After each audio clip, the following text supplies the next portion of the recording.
ये आकाशवाणी रायपुर है। प्रादेशिक समाचार बुलेटिन के साथ मैं शशिकांत यादव।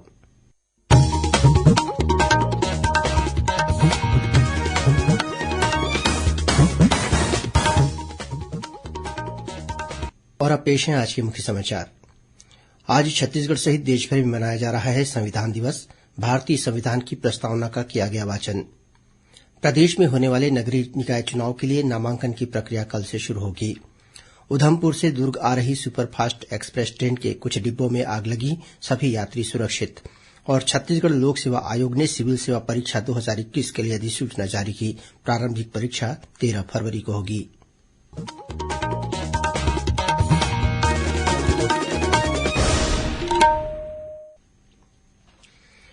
अब समाचार विस्तार से। संविधान सभा से भारतीय संविधान की स्वीकृति के उपलक्ष्य में आज पूरे देश में संविधान दिवस मनाया जा रहा है। वर्ष 1949 में आज ही के दिन संविधान सभा ने संविधान के प्रारूप को औपचारिक रूप से मान्यता दी थी। इसके बाद 26 जनवरी 1950 से देश का संविधान लागू कर दिया गया। राष्ट्रपति रामनाथ कोविंद ने आज संसद भवन के केंद्रीय कक्ष में संविधान दिवस समारोह की अध्यक्षता करते हुए कहा कि संविधान सभी भारतीयों को आपस में जोड़ता है। उन्होंने आज भारत के संविधान की प्रस्तावना को पढ़ने में देश का नेतृत्व किया। श्री कोविंद ने कहा कि संविधान की शक्ति से भारत अपनी विकास यात्रा में आगे बढ़ रहा है। उन्होंने कहा कि देश में महिलाओं को न केवल शुरू से ही मतदान करने का अधिकार दिया गया, बल्कि कई महिलाएं भी संविधान सभा की सदस्य थीं।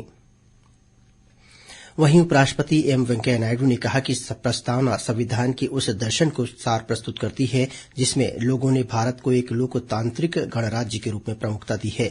संविधान दिवस समारोह को संबोधित करते हुए प्रधानमंत्री नरेंद्र मोदी ने कहा कि अनेक बाधाओं का सामना करने के बाद संविधान का मसौदा तैयार हुआ और देश की रियासतों को एकजुट किया गया। आज का दिन भारतीय संविधान के प्रमुख वास्तुकारों डॉक्टर राजेंद्र प्रसाद और डॉक्टर भीमराव अम्बेडकर को श्रद्धांजलि देने का दिन है। संविधान दिवस के अवसर पर आज प्रसार भारती के कर्मचारियों ने संविधान की प्रस्तावना पढ़ी। आकाशवाणी और दूरदर्शन के कर्मचारियों ने भी अपने अपने परिसरों में संविधान की प्रस्तावना का वाचन किया। इधर छत्तीसगढ़ में भी संविधान दिवस पर अनेक कार्यक्रम आयोजित किए जा रहे हैं। राज्यपाल अनुसुईया उइके ने प्रदेशवासियों को संविधान दिवस की शुभकामनाएं दी हैं। उन्होंने लोगों से संविधान निर्मात्री सभा के सभी सदस्यों के प्रति कृतज्ञता व्यक्त करते हुए संविधान के पालन के लिए प्रतिबद्ध होने का आह्वान किया। वहीं गृह मंत्री ताम्रध्वज साहू के नेतृत्व में भारतीय संविधान की प्रस्तावना का सामूहिक पठन किया गया। इस मौके पर श्री साहू ने अपने निवास कार्यालय में अधिकारियों कर्मचारियों को संविधान की मूल भावना के अनुरूप जनहित में कार्य करने का संकल्प दिलाया। इस बीच पत्र सूचना कार्यालय और प्रादेशिक लोक संपर्क कार्यालय रायपुर के संयुक्त तत्वावधान में क्षेत्रीय लोक संपर्क कार्यालय कांकेर के सहयोग से आज वर्तमान परिवेश में संविधान दिवस की भूमिका विषय पर वेबिनार का आयोजन किया गया। वहीं दक्षिण पूर्व मध्य रेलवे के महाप्रबंधक सहित अधिकारी कर्मचारियों ने वीडियो कॉन्फ्रेंसिंग के माध्यम से संविधान की प्रस्तावना का वाचन किया। संविधान दिवस के अवसर पर आज जगदलपुर, धमतरी सहित प्रदेश के विभिन्न जिलों में अधिकारी कर्मचारियों ने संविधान की प्रस्तावना का वाचन किया। इस अवसर पर सांप्रदायिक सद्भाव के लिए धमतरी जिले के अधिकारी कर्मचारियों ने दान भी दिया।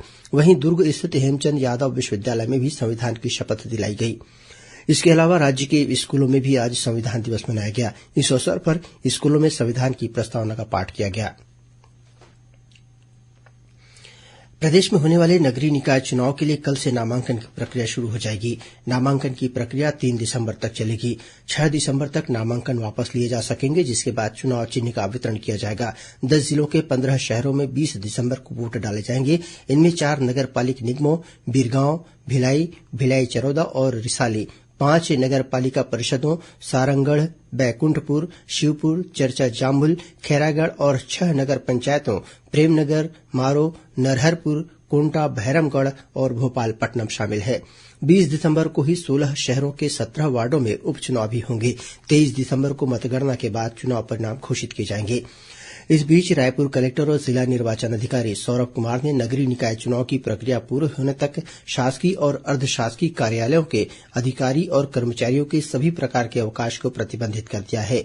निर्वाचन प्रक्रिया के दौरान जिले में पदस्थ कोई भी अधिकारी कर्मचारी जिला निर्वाचन अधिकारी अथवा उनके द्वारा अधिकृत अधिकारी की अनुमति के बिना अवकाश नहीं जाएंगे।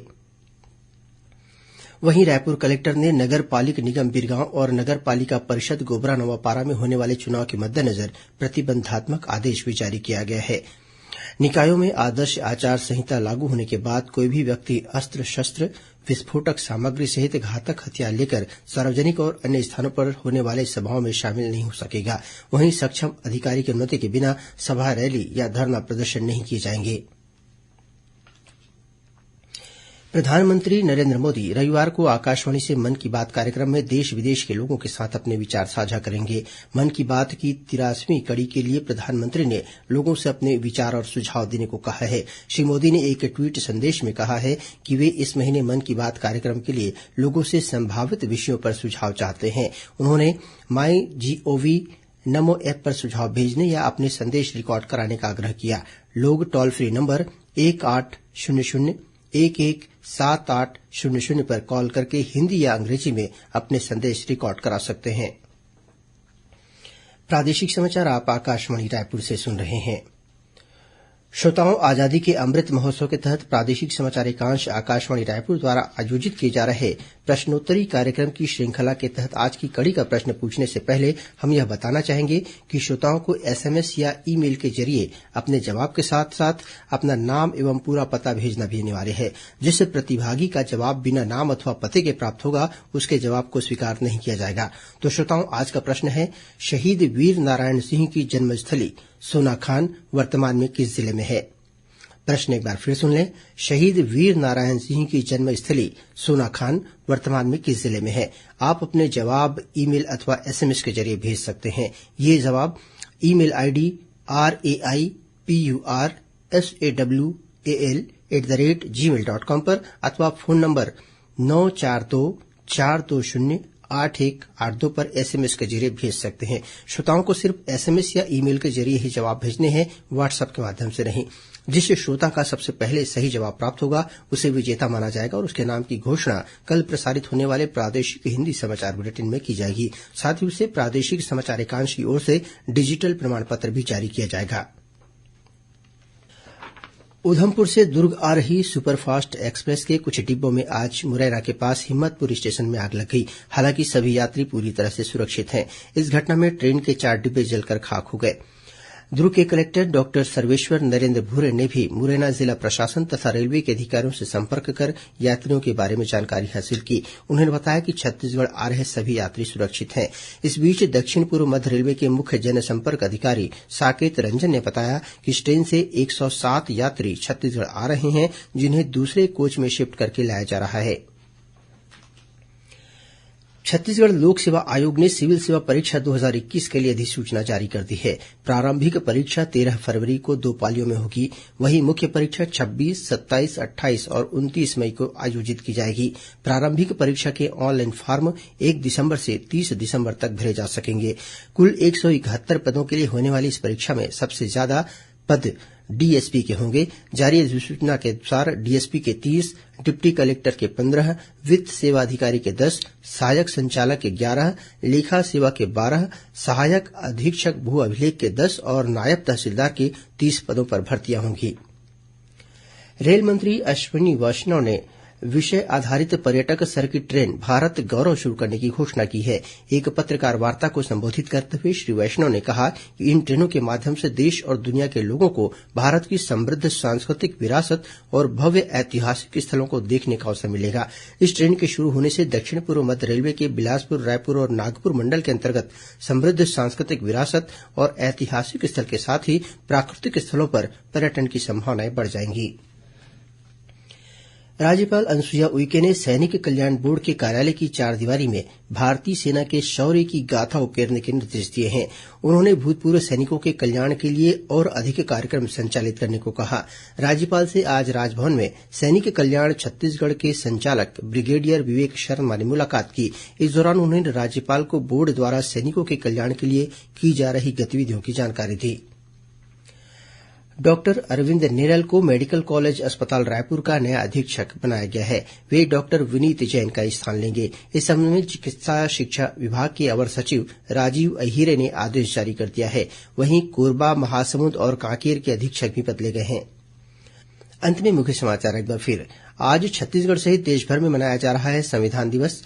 भारतीय संविधान की प्रस्तावना का किया गया वाचन।